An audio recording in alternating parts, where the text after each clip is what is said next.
that jails don't work. So we're here out with our community, amplifying their voices and doing what we can to stop this thing.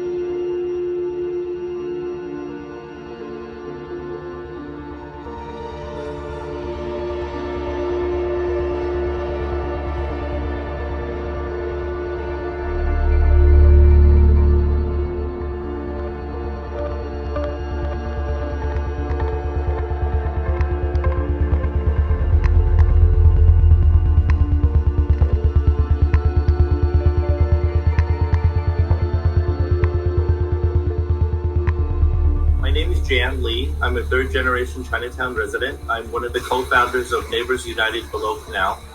We are formed specifically to fight against the building of a Chinatown mega jail right in the middle of Chinatown. They're rolling in the bulldozers in a matter of a few days. We want the mayor to take another look and say, why is the size of the jail need to be so big?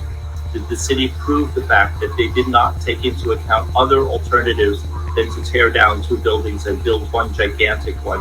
I am Vice Chair of Community Board 1, but today I'm speaking to you as Alice Blank, an architect who lives and works in Tribeca.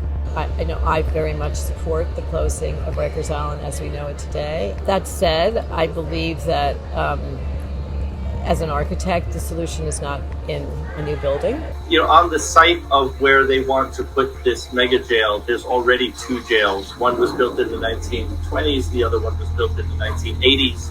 And when the jail that was built in the 1980s was built, it was considered state of the art. And here we are 40 years later, we're saying that it's horrible, it has bad design, it needs to be torn down, there's no alternative. In terms of sustainability, there's absolutely no reason to bring down all these buildings, that there should have been much more in-depth consideration of how to reuse them, and also additionally using buildings that are neighboring that could be used for programming for new parts of justice reform in terms of the closing down of Rikers.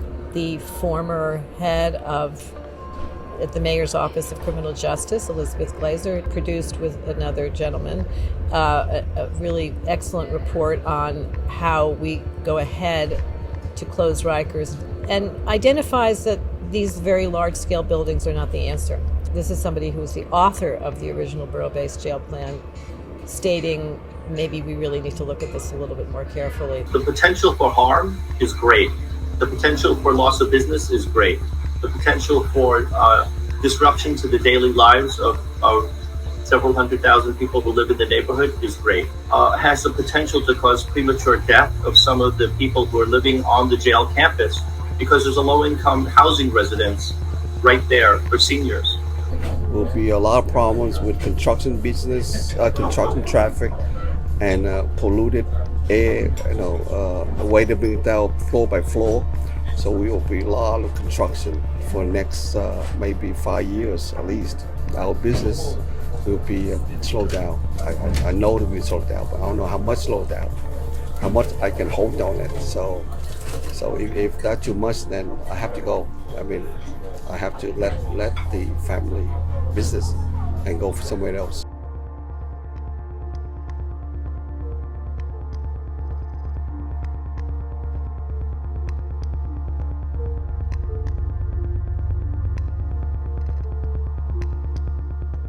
After these gigantic jails are built at a cost of $8 to $11 billion, they will not have succeeded in keeping people, number one, from going to jail, and number two, from keeping the neighborhoods that are most affected safer, because those folks who are outside of the jail walls will not receive treatment. So we need to address a healthcare workforce shortage. We need to invest in young people so that they go into these healthcare field, and so that in 2 years and 4 years and 6 years, they will have a job ready for them, and they will be a part of the solution